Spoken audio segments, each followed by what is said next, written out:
Sup, Tune? So I'm sure we all remember how the launch of Cyberpunk 2077 spawned one of the biggest video game controversies in recent memory. Tons of over-promising and we'll call it hopeful advertisement resulted in an undercooked, bug-riddled mess of a product that hardly resembled anything close to any of the other games coming out at this time that would label themselves a AAA experience. This shit was so bad it was immortalized in a museum, man. And while I don't think we should ever forget the awful state that this game was delivered to us in, I believe we should give credit where credit is due. Through patching and updates, the game eventually began to stabilize, and I'll admit, it became more playable. I first played it a little bit after the Edge Runners update, the 1.6, on PC, and for the most part, it ran fine. And now with the new Phantom Liberty expansion, while it's not perfect, it does fix a lot of the issues I had with the gameplay and role-playing elements of Cyberpunk. For one, the DLC's story is way more interesting than the main campaign. You go from just being another Night City punk trying to make a name for myself into a bona fide secret agent. Database. Wait, back up. Tell me I'm a special agent now. That's right. Taking the oath make it feel more real. It's also got a lot more crazy moments and you're never really sure which side has your best interests at heart, Reed or Somi. And the overall story just feels more personal to V. Like your V, not Cyberpunk's version of V. Because I mean, I don't hate Johnny, I actually kind of grew to like him, listening to him offer his 2 cents on everything you do. But it feels like the story kind of pulls a Fallout 4, and it doesn't actually give you the ability to craft your own adventure. Like in Fallout 4, Nate's story with his son is just kind of placed upon you and you're supposed to care about finding Sean. Honestly, Cyberpunk's main campaign may be worse because it goes from putting the relic in your head and then making it important to get it out. And then when you finally get to the decision of getting rid of Johnny, the game's like, are you sure you want to do this? I thought you guys were friends now. Yeah, we were cool until it was either him or me. The fuck?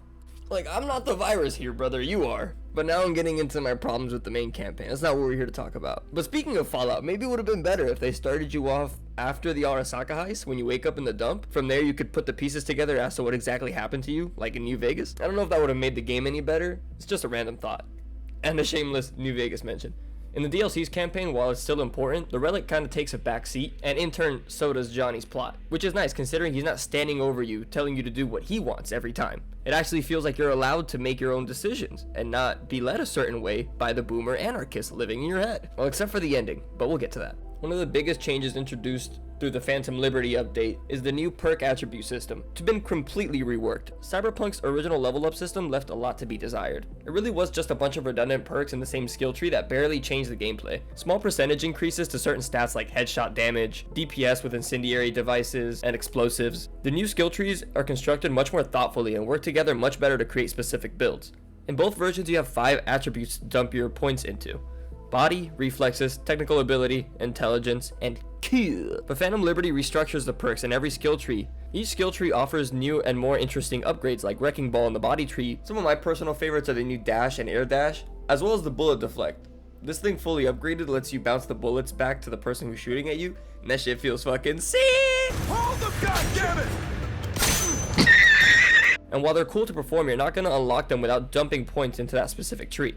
This allows for a lot more variety between builds, and more convincingly immerses you in your specific character, since you have to commit more to a certain attribute if you want the most out of it. And it makes your character feel more unique to those who chose other paths. In the original game, net running and blunt weapon melee builds were possible, but they weren't really incentivized. These new perks add a little more spice to these playstyles, like being able to control cars with the cyber deck for netrunner builds, and the previously mentioned Wrecking Ball perk, which while not impressive on its own, allows you to unlock Quake and then Savage Sling, which are fucking satisfying as shit to perform.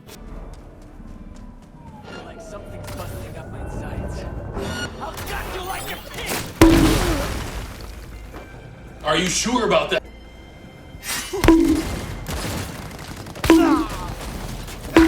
You partner that with a Berserk operating system and you're set. Thanks to Phantom Liberty, you can even do a sort of hybrid build if you want. Without using the Cyberdeck operating system, V can unlock Hackotomy, an iconic smart weapon mod offering a 5% chance to apply a quick hack effect, with the type of effect depending on where you hit. Some weapons come like this with predetermined quick hacks already, and you can even upgrade the mono wire to have its own slot for uploading quick hacks with the jailbreak perk and the relic attribute. That's right, you can finally access the relic tree perk in Phantom Liberty since your new friend Somi unlocks its full potential. I can't understand why she can unlock the relic, since in the main campaign you literally meet a guy who worked on the relic. Like, you're telling me he couldn't figure that out? Anders Hellman, that's his name. Yeah, I don't understand how your meeting with Anders Hellman doesn't result in you unlocking the full potential of the relic in the main campaign, but regardless. The new tree allows you to use the relic to overclock your cybernetics. Featuring about 8 perks to choose from, it's a lot smaller than the others, probably due to time constraints, or it could be because these are pretty overpowered. My favorite's the overloaded launcher arm. This thing fully upgraded is hilariously OP.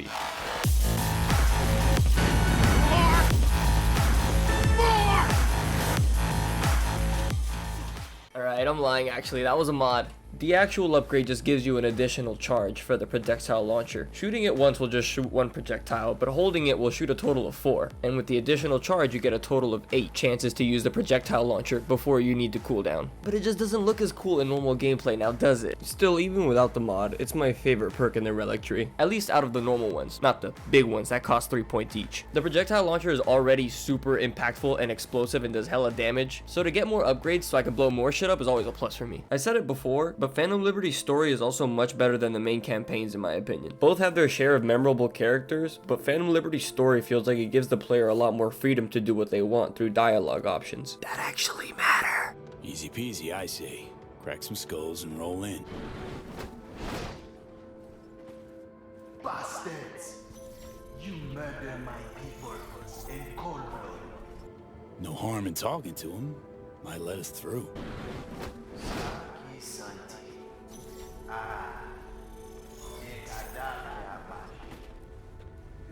And more unique mission objectives than just go here, kill them, or steal this. Granted, that stuff still exists, but it's nowhere near as abundant. And this is a surprising possibility in a game full of the illusion of choice. I mean, for example, my first time around, I failed to convince these guys to drop their weapons, and I didn't even bother to check to see if there was actually a different outcome, because your choices hardly mattered in the main campaign. At least not in a situation like this with what feel like normal throwaway NPCs. By saying just the right thing here, you can actually defuse the situation entirely, befriending these two in the process and allowing them to share the hideout with you. And doing so makes the world feel much more alive when they share their knowledge of Dogtown with you. Well, look who's awake. See that crazy color smoke? Yep, wham bam. One of Hanson's cargo drops, no doubt. She all yours. I sure as shit ain't making that climb. These cargo drops are accessible to you regardless, but they're just kind of scattered about the map with no context. Unless you let this guy live and you let him explain it to you. It's little details like this that bring Dogtown to life and make the Phantom Liberty campaign that much better than the main campaign in my opinion. It just feels like they actually cared to breathe life into the city this time around. Phantom Liberty boasts 21 main missions. You won't experience them all in one playthrough since some depend on the choices you make in the previous mission. Your choices can even get you locked out of the rest of the story at one point, which is pretty cool. I had no idea about this. Early on in Phantom Liberty's main story, in the mission Hole in the Sky, you'll find yourself rushing through the main street of Dogtown to rescue the President of the new United States of America, Rosalind Myers. But if you take your sweet time and don't follow the objective, you can actually fail the mission. Fucking motherfucking fuck! What? Congrats, B. You just killed Rosalind Myers and fucked the NUSA. Get a grip.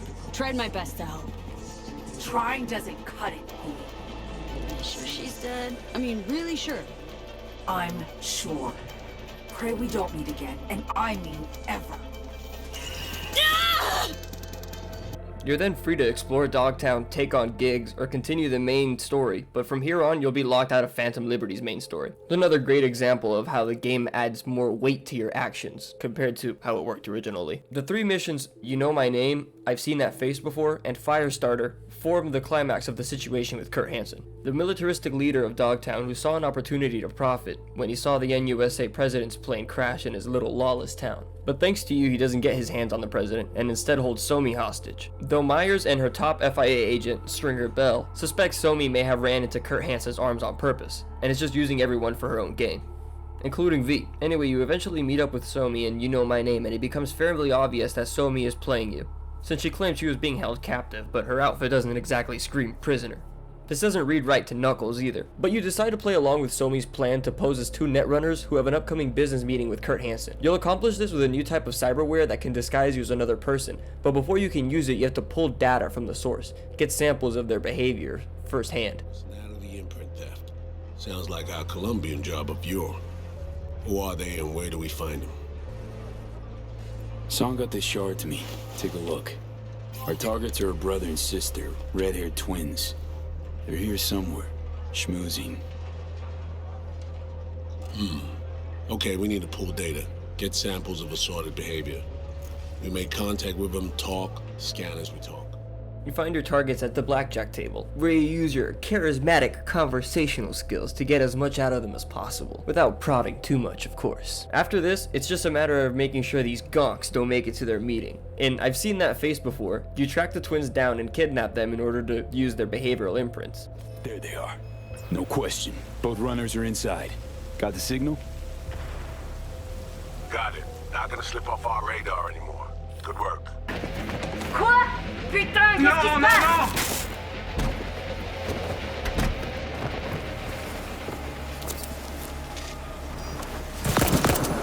Whoa. What in the fuck?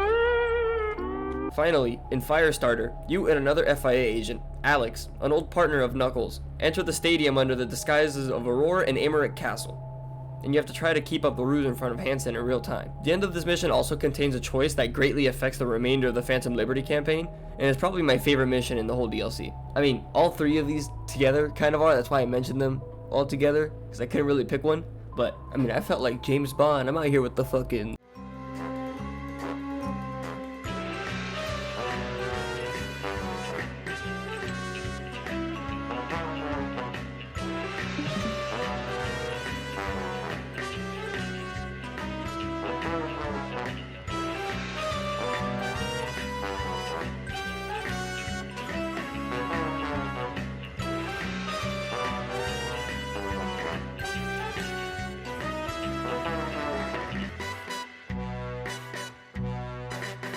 I mentioned locations like the stadium and the Black Sapphire, so we should talk about the design of Dogtown for a moment. One of the things CD Projekt Red nailed early on was visually bringing Night City to life. I mean, this place looks cool as shit, and Dogtown is no different, though it's much more rundown and low class, but I mean, that's the atmosphere it's going for. The buildings are falling apart, there's foliage growing over some of them, and instead of neighborhoods, everyone just kind of lives in one central, densely populated area. That doesn't make Dogtown any less interesting to explore though. The area is loaded with side gigs that introduce you to the area's locals like average citizens, the law enforcement, and even the town priest. And these jobs are brought to you by Mr. Hands, the town's fixer, who intends to take Dogtown from Hansen with your help. Fixers in the main campaign just pass jobs to V because, well, who knows? Mitigating risk, I guess? Some claim you go way back, but a fixer's motives are never clear or important outside of just serving as a way to deliver missions to the player. But Mr. Hands knows he can trust V to make the right people happy in order to secure his seat of power in Dogtown. So the side missions feel like they string along their own story about Mr. Hands taking over Dogtown, instead of it being a bunch of random side missions that have nothing to do with each other. And I really enjoyed that. In my first playthrough, I fell for Somi's lies. I chose to side with her during Firestarter, but spoiler alert, Songbird was in fact playing you the whole time. She isn't capable of curing V of the relic, and she was in fact behind the crash landing of President Myers' jet. Her real plan was to keep both parties, the FIA and Hansen, at each other's necks while you help her leave for the moon, so that she doesn't have to be a government dog anymore. Shit. Flat out tricked me. Not a lie I can forgive.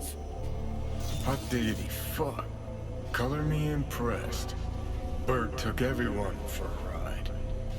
Myers, Hansen, Reed, you.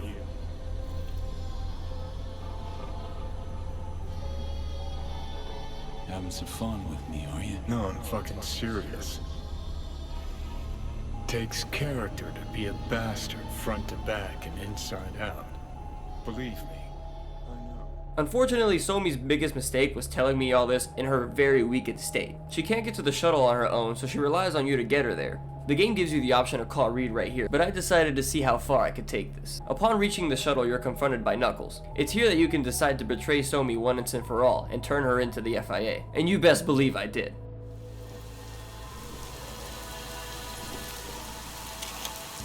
Slow down. So, what do you want to do? Straight con she is. Not about to die for her. Took us all for a ride. Don't feel I owe her a damn thing. Take her. All yours. I ain't naive. There's a price to pay. Gotta be. I know that. Just one dose. One instance of the cure exists. Someone decided to keep it, but left me with nothing. I hear you. That one dose. That's your price. Need the cure and the Rippers to know how to use it. Mention contacts in Europe. Personal ones. In Europe, at Langley too. The NUSA specialists are on top of their game. I could do that. You get your cure, I take Songbird with me. Then we go our separate ways. Do we have a deal? Deal. Take her.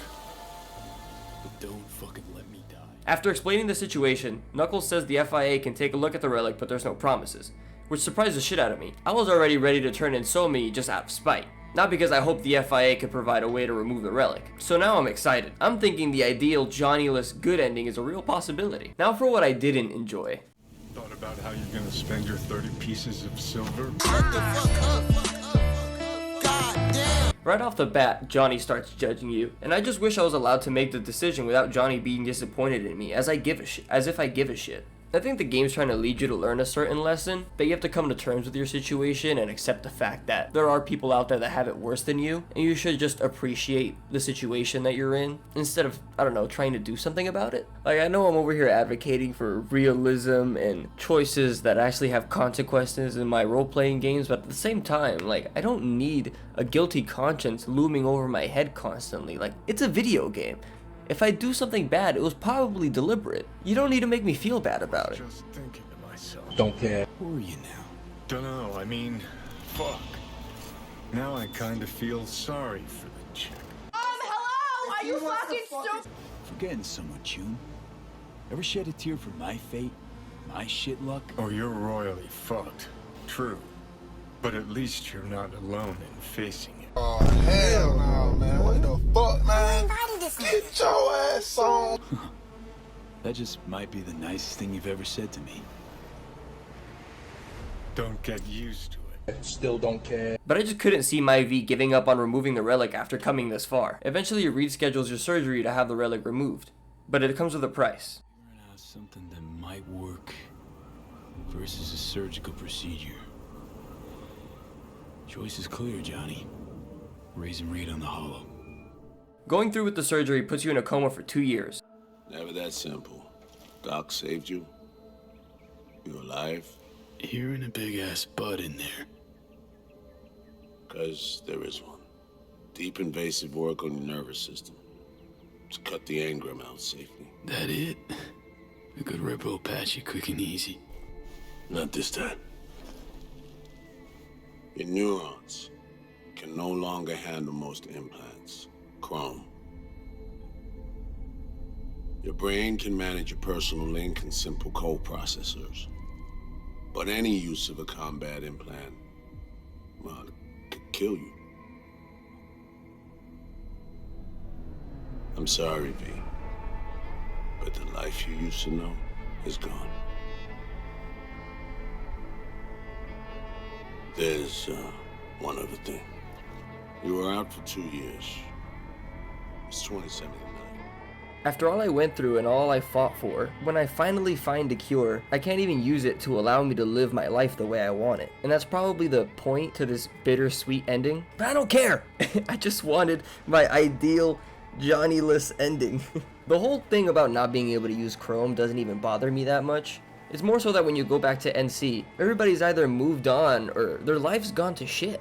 Since no one knows where you went, you wake up relic free, but all those close to you have drifted apart, most of them leaving you angry voicemails on your phone. In the end, all you have is Vic, your old Ripper whose clinic is now under corporal management. Said you could do something, Vic.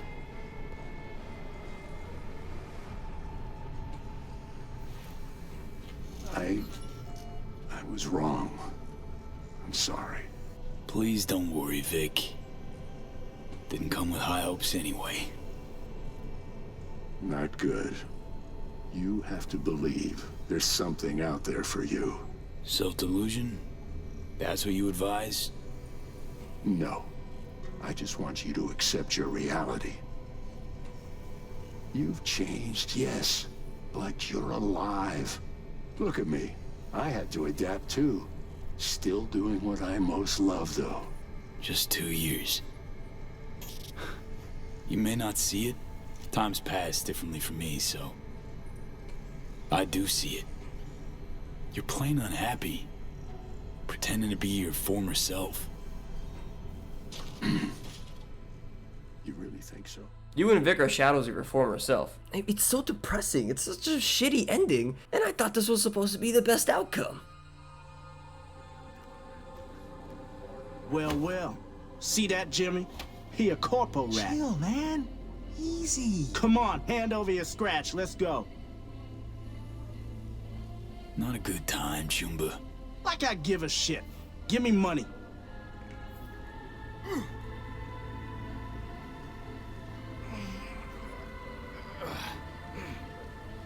Booyah! Got what we wanted. Let him be. When you run into Misty before the end of the game, and she kind of lightens the mood. You saw what happened. Can't even stand up to a couple of random dipsos. Where do I go from here? You'll learn to live like us regular folk. Avoid dark alleys, run when you hear gunfire. Not much more to it. That your bread and butter?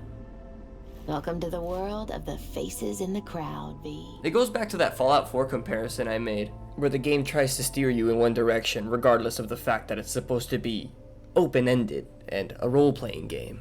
But at least Fallout 4 doesn't make you feel bad about not siding with the Institute.